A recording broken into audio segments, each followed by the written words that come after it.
Has your sister ever struggled with exercise addiction, losing her period, eating disorder, or any other related symptoms? I thought you were asking me for a moment. I was like, yeah, I think she's dealt with an eating disorder. I do train quite a lot now. I do have hormonal problems, but I've got several health-related problems, and I cannot say what the cause of it is at this point. Sorry, Mum. Who needs different psychologists if you've got a twin sister?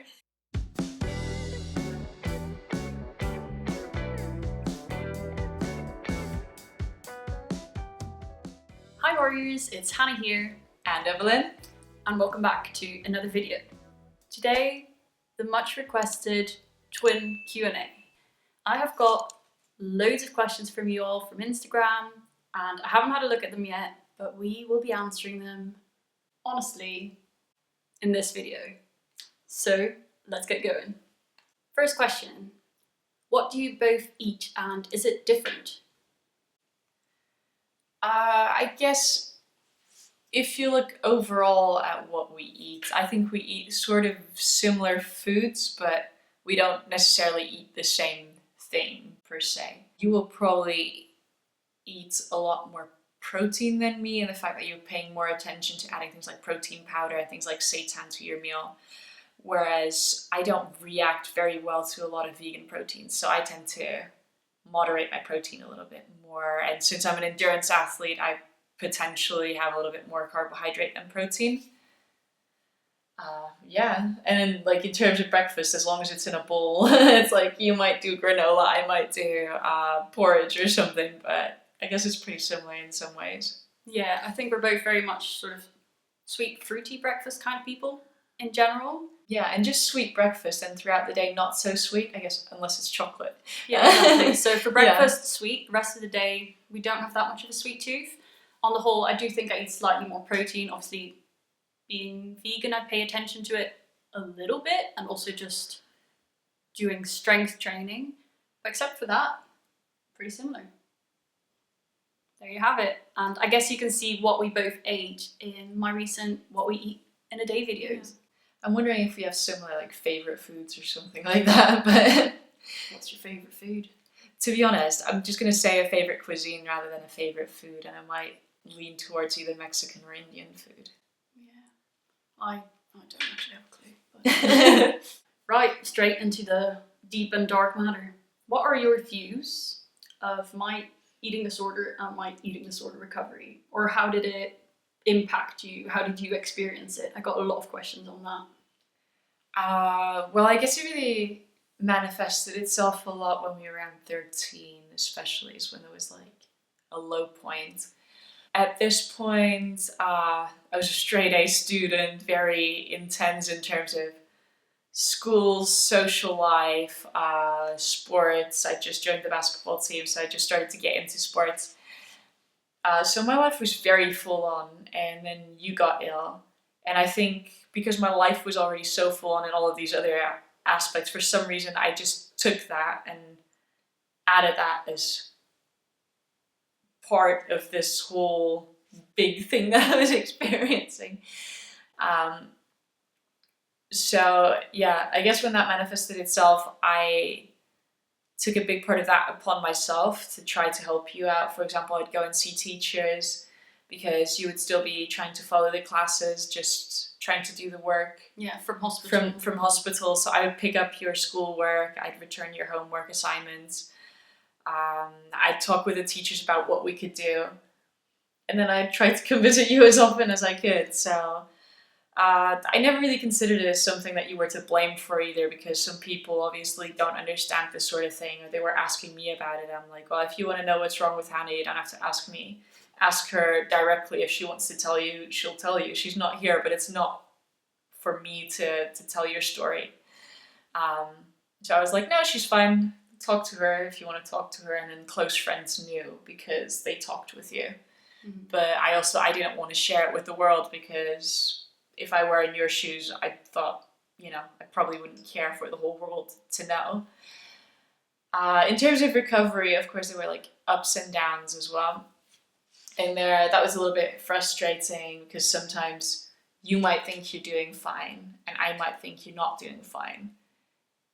And that's more frustrating because if you're doing poorly and you know you're in a low point, then at least there's that acceptance. Whereas at some points I felt like I can see there's something wrong, but you don't see it. And that's what I found frustrating. I think at that point in time, I wasn't necessarily sharing it with that many people because I was quite ashamed. Some people thought I had all sorts of health issues, and that's why I was in hospital. But definitely throughout that, you were definitely a rock because I was in hospital. There was no Wi-Fi. Back to the Middle Ages. So I needed someone to fetch me my homework, to keep up with my classes. And I think trying to do that for myself as well sort of kept me sane during that time because I had a bit of a purpose other than just eat. And I feel like we've always been very open with each other and could talk about a lot of things. Yeah, but we definitely, like, we had ranting sessions even then. Like, I would come and visit you at the hospital. I'd be like, guess what's been going on in my life? I need to just share all of this information. You'd be like, oh my God, how did you not tell me? It's like, I haven't seen you since 2 days, but now I'm telling you everything.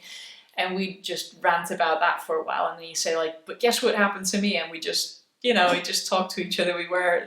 Who needs different psychologists if you've got a twin sister? Yeah, exactly. And yeah, it was really weird being apart so much because at that point we were sharing a bedroom even, I think. So yeah, that was really weird. And even though I struggled to share what was going on in my head because I don't think I really understood it, we could still have a giggle about other things and talk about, I guess, things going on around the main issue maybe. So you said you were quite busy with like sports and classes and everything else. Do you feel like that helped you or was that an extra stress? To be honest, I think that helped me at this stage. I was really into theatre as well, so any after school activities, like school ended at, was it 3:30 or something like that.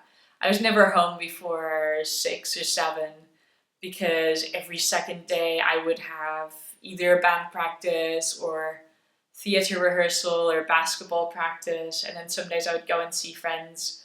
And if I didn't have anything after school, I'd come straight to you. I was very time efficient because I did well in the things that I was involved with, but it was very much work hard, play hard. I think because this is quite you want to do everything, you want to be good at everything kind of question, it fits in quite well with another question I got. Well, 2 questions I got. If I can find it. 5 hours later interval.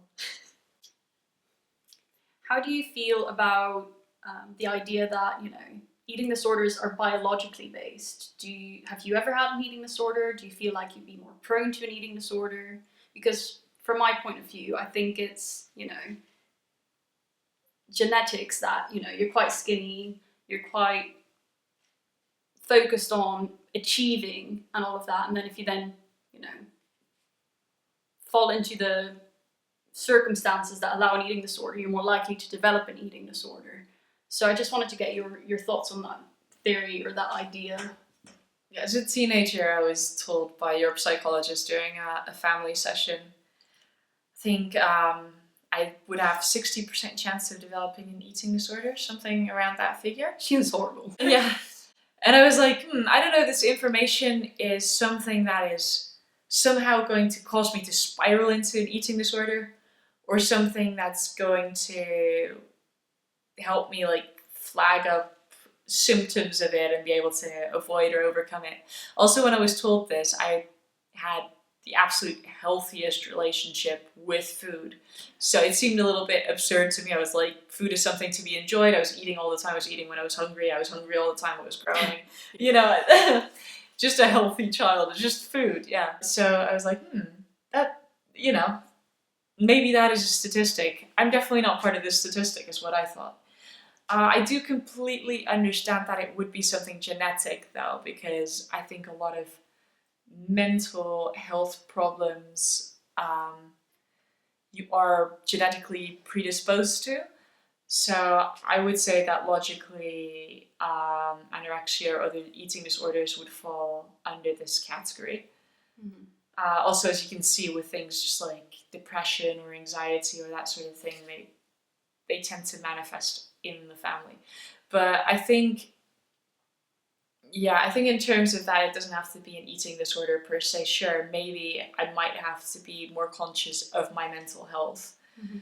But in terms of eating, I don't think I've really per se had a problem. If anything, I've been trying to gain weight for a while because I'm quite active, and for that reason I have to pay a little bit more attention to it because I'm just a very hyper person and I just expend a lot of energy, and I'm trying to at least not lose weight. Yeah, and I remember during my eating disorder, my recovery, when I was taking all these Ensure drinks to try and put on weight, you'd often join in because there was a few that you sort of liked the taste of. Yeah, you hated caramel, and you're like, ew, I'm not going to drink any of these. I was like, I love them, so we'd be drinking them together. Yeah, basically I liked the caramel ones initially, bought like 100 of them because bulk buying, saving money, and then decided I was sick of them, and that even today I just don't like caramel. So she helped me get through all of them, and we had them together, and to me that was a big support. And it was really difficult actually when I had to drink it on my own, because I had to drink like 4 a day at one point, and obviously she wasn't going to be drinking 4 a day because as a healthy person that's a bit of a ridiculous thing to do. But it was definitely good support to just have someone there, to have a chat whilst we had it, or to play some games, just that whole distraction thing. But back to the question, as you said, yeah, I think genetics play a role in general in predisposition for, well, a lot of different disorders. But there's other factors involved too. Just because one person has an eating disorder doesn't mean their sibling will as well. So next question. What are your thoughts on exercise in eating disorder recovery? I think that as long as it's an obsession, it's not a good thing. For me, I come from having studied sport and exercise science at university, so that's what I've got my bachelor in. I was taking sport psychology as well. One of the units was specifically about exercise addiction. I've not learned about eating disorders or anything like that per se as in a university setting.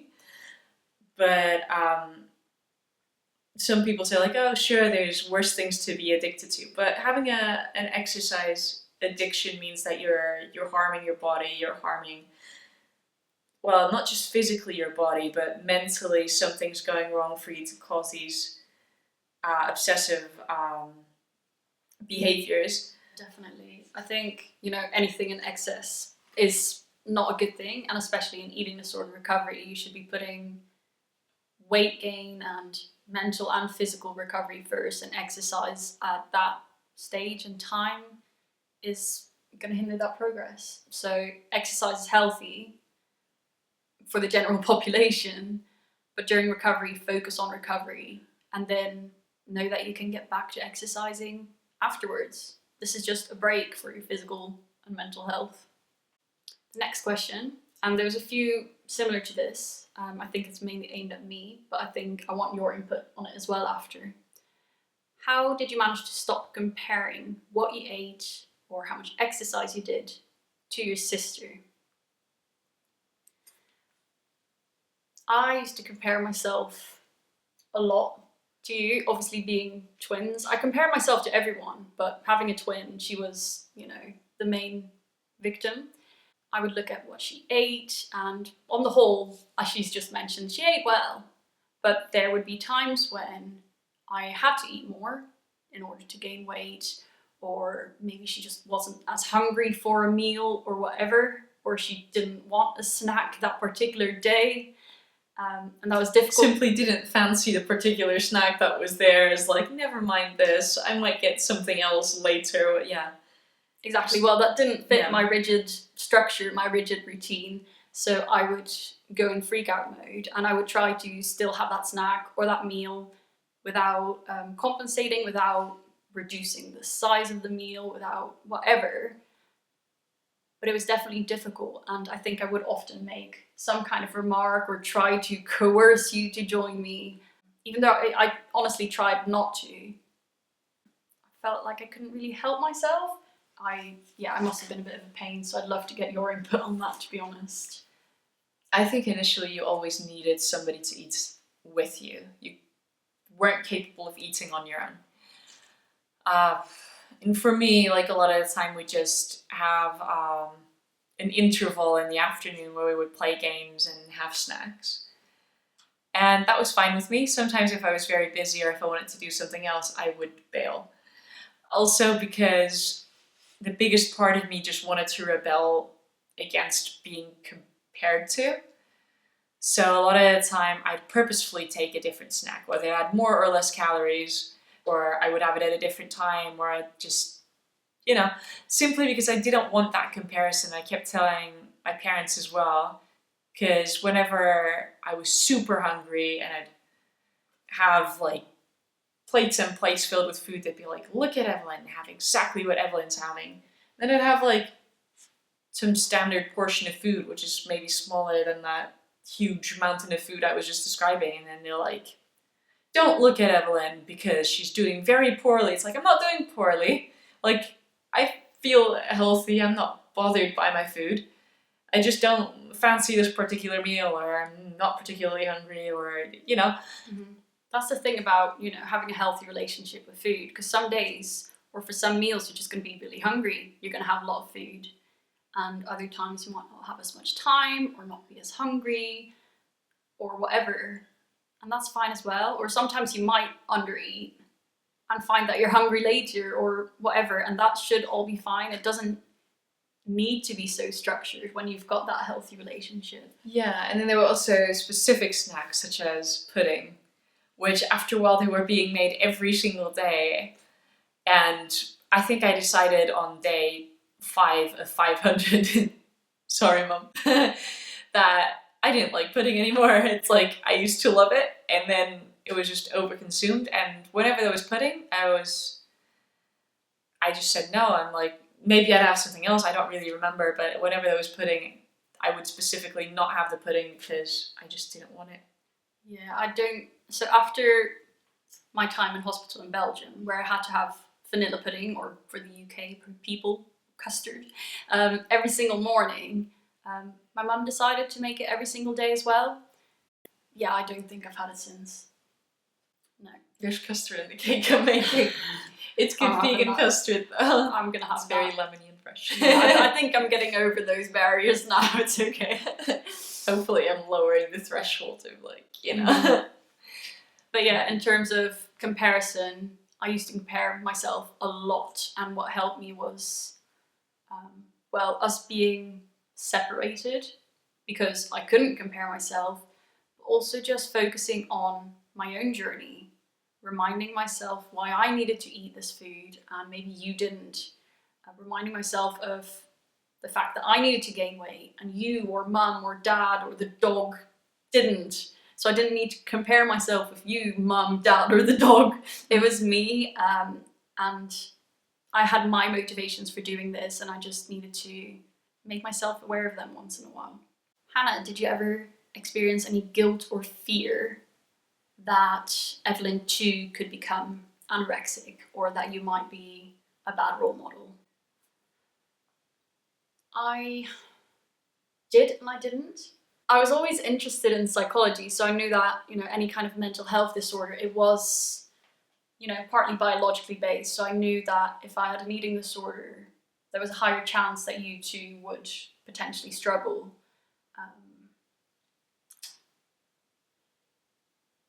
And I think I used that in a way as an excuse to be like, oh, you need to eat a lot, and that would then allow me to eat as well. So in a way, yes, I felt guilty or slightly worried, but mainly I was just too focused on myself at that time, I think. How did you keep sane whilst I struggled with my eating disorder? Do you have any recommendations for others who might be supporting someone? Well, I guess a big part of it is that I did still maintain my own life. So I had all of that, and then I had time with you, but I had time with other friends, for example. So I did have that regularity and that structure and that normality in my life. There were things that I really got frustrated by, and that was food constantly being put on the scale at dinner time, because at some point, I guess your therapist and mum, they wanted to control or check how much weight was on there, and it became more of a competition as well. It's like, oh, I've had 500 grams of food tonight, but I've had a kilo of food tonight, that sort of thing. And that started to trigger me because, yeah, sure, if I was very hungry, I'd have, as I said, mountains of food, big weight, whatever, great. But then it would be weighed to the gram just to see whoever had the most amount of food, and that just triggered me, as if there was some sort of prize. So therefore I started to really enjoy eating at friends' places rather than at home. Probably for more reasons than one, to be honest, yeah. Yeah, and I know that you got angry around that time quite easily as well, and mum and dad got very upset a lot of the time. And at times like that, I decided to just completely distance myself, because a lot of the time I was not part of that conversation or that argument. A lot of the time people tried to get my opinion on it, though. They would try to drag me in and say, like, but Evelyn agrees with me. What I did at those times is literally say, like, I'm not getting involved, literally walked around, went to my room and disappeared until the argument was over, because I didn't want to get involved in those things. Yeah, and I remember my therapist sort of advising me to weigh myself, to weigh my food. She also mentioned that everyone with an eating disorder counts calories, which got me sort of looking into that as well, picking up a lot of bad habits. And I think literally for anyone, that's not a good environment to be in.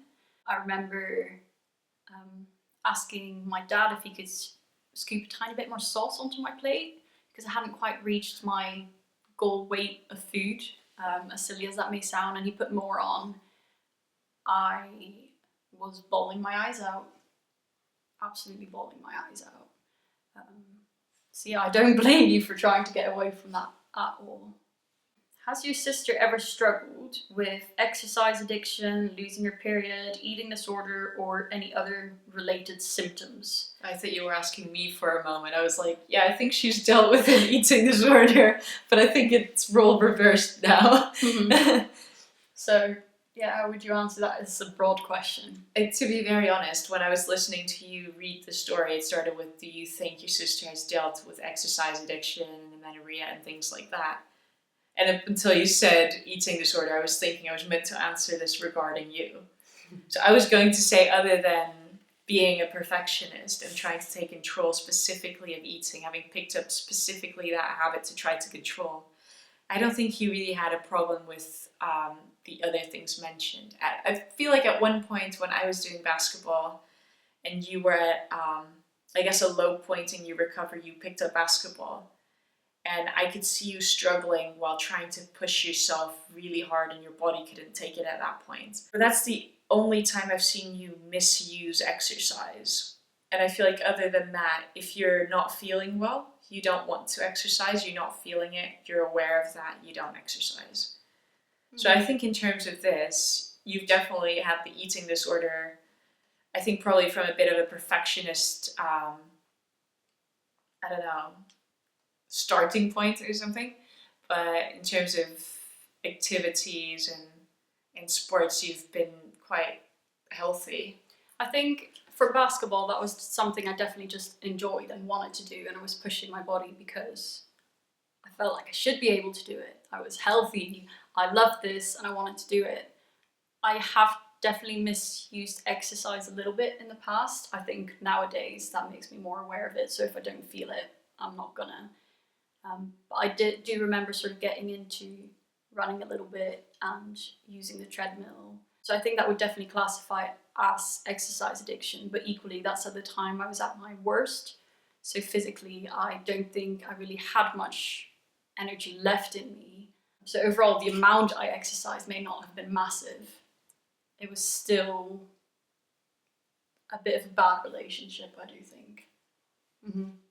But the question was aimed at you. Have you had an eating disorder in the past? Have you had an exercise addiction?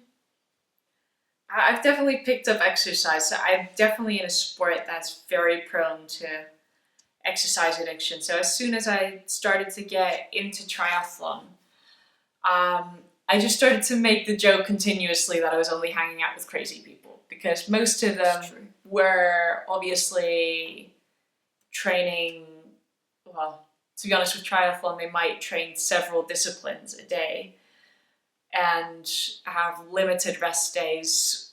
Obviously, some people completely skip the rest days, but that tends to backfire, yes.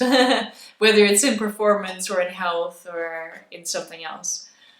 And I do realize that I put myself in that environment, and I'm very competitive, so I'm probably not in the safest environment to be in. I do train quite a lot now, but I do try to stick religiously with rest days, or at least now more than in the past year. When I got into it, I wasn't too aware of everything that came along with it, but having had like a few injuries in the past year has made me more aware of how to take care of my body and more aware of how to balance exercise and life. And I'm quite a workaholic as well, so I think I have more of a work than an exercise addiction. If it's high season, I'm not going to go exercise. If I don't exercise for a week, I wouldn't miss it because I'm just busy working, and that's just how my life fluctuates. Okay, it's all extremes in the job that I am in. But I don't feel like I need exercise to live. I do think that, you know, exercise is a good coping mechanism for you. It is, definitely. The same way I may have used my eating disorder as a coping mechanism, except I use it for my mental health. If I'm stressed, I need to free my mind. If I jump in the pool and do whatever many lengths and I think over the problem and then get over the problem and forget about the problem, then I come back feeling a lot better. So I said, you know, the same way that I may have used my eating as a coping mechanism, you're using exercise, but you're doing it in a healthy way. You know you need those rest days. And I think for me as well, like having other work and other tasks and other projects in a way is a savior as well, because it means you just have to sit your bum down for a couple of hours and get some other things done. I think we're both quite similar in that we have a lot of projects ongoing all of the time. Maybe both a little bit perfectionistic in the way that we both want to be the best version of ourselves. And I guess we're both getting better as well in things like relaxation. It's like we might realize that if we're tired, maybe we do need a day just to do something spontaneous that we feel like doing in that moment. And it doesn't have to be productive. It doesn't have to be work. We don't have to feel guilty for it. We can stay in bed longer if we happen to be sleeping well, or if we're tired. We can, I don't know, cook our favorite meal or read our favorite book or paint or go for a walk. It doesn't really matter what it is. Watch that series, you know, yeah. I think we're sort of pushing each other to be better in that as well, which is really nice. I think we both just realize how important those rest days, or those, not necessarily rest, but those me times are. And we're trying to make sure that we each get a bit of that. Definitely. What is your funniest twin story? I can think of one. There was one time at uni when we were going out together. We didn't go out together a lot, but we went out to this club night, and on the way back there was, well, the club was just closing, so everybody was leaving at the same time. And I was tired because I'd gone out the night before, but you were super hyped. And you were very, very hyped, even though you might not remember. And you were talking just to some random guy that was also leaving the club, and he was just asking, like, oh, what's your name? Where are you from? Just random small talk. And he was with some friends, so his friend came to talk with me. I was tired and I was bored of the question, like, where are you from? What's your name? So I created a beautiful backstory because I got bored and I just wanted to go home. So I think I was Emily from Germany or something like that. But then the guy who was talking with you were answering very honestly. But at one point, I think he overheard my conversation while he was talking with you. And he said, but if you're from Germany and you're from Belgium, and you just called each other with the wrong names, and you're twin sisters, as you just mentioned to him. He's like, something doesn't make sense. And I think I just grabbed you. I'm like, bye boys, we're going home. I was like, ciao, I'm out. Yeah, I think that's a good one. I don't think I can tell that story. I do vaguely remember that. Vaguely. Has your sister ever been addicted to exercise? Because for balance, this is so much sport. So that's aimed at you. There's a few connected to exercise. Have I been addicted to exercise? Have you been? We've answered that, I think. I'd say I'm mildly addicted to the thrill I get from swimming.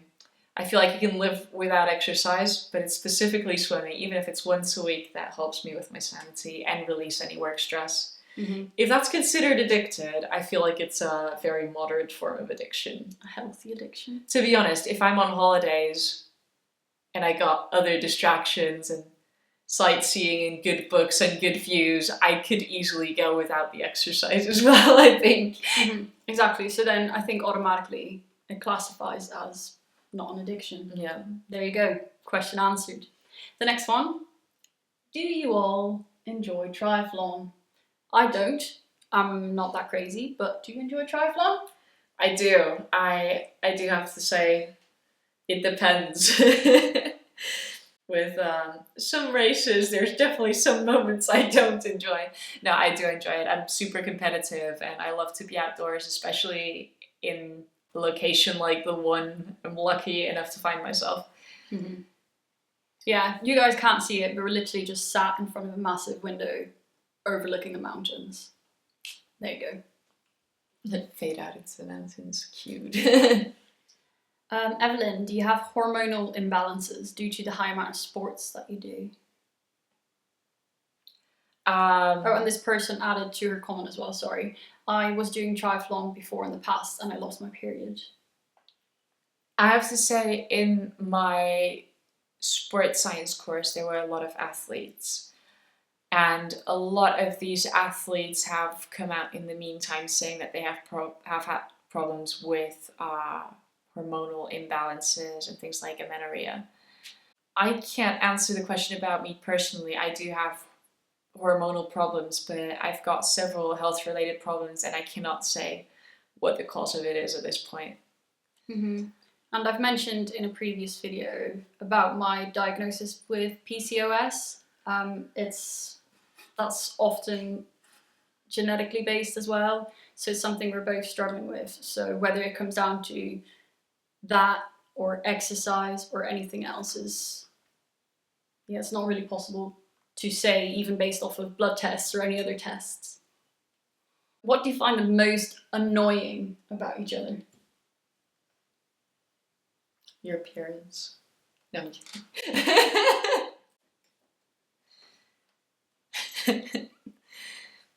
I think you... Okay. Your inability to speak. I think you can be a bit bossy sometimes. Oh yeah. Especially when I'm working. Yeah. I'm very bossy when I'm working, but mom and dad know, and they prefer it that way because they know I've got the experience in my job and they're happy to help. They just tell me, give me clear instructions, and I do. What do I find annoying? I think when you get triggered, you get very pissy, snappy. Triggered? What do you mean with triggered? If I do something that bothers you, whether I'm perfectly aware of it or perfectly unaware of it, I will be very aware of it very quickly by your reaction. Now, to end off, what's your favourite thing about each other? I think, to be honest, this has nothing to do with you studying psychology and being interested in that sort of thing. You've always just been the perfect person to talk to. And I guess it's your ability to just listen, but you know when to push and when to leave it. So you won't come up to me and say what's wrong. You'll realize something's wrong. You'll wait for me to come to you and say, there is something wrong. And I struggle to speak. I'm not good with expressing any emotions or anything that I'm struggling with. I find that really difficult. So I'll just say there's something wrong and that's it. And I guess you always just take cues. You're like, okay, well, sit down. What's wrong? Or you'll literally start putting words in my mouth when you think you've got it, just because you know that I'll struggle to put it into words. Mm-hmm. And also, you don't tell me, well, go and do this to solve this, but just kind of like, so what would be possible solutions? And you make me just say potential outcomes and make me reflect on how that makes me feel to help me make my own decision. Because at the end of the day, you've probably got that decision somewhere inside you already, and you just need that reflection, or you just need to ramble about it sometimes. And I was going to say, fairly similar for you, just the fact that you've always been really open with me and allowed me to be really open with you. And we could talk about literally anything. Like, there's no infuriating or awkward subject. It can all be discussed openly. No filter. No filter. Yeah, exactly. So yeah, that's what I was going to say. Cool. Well, that sums up all of the questions. If you want to see this one in a future video, let me know. Like this video, subscribe. If there's anything in particular you want to see upcoming, definitely let me know as well. Love you all loads. See you soon.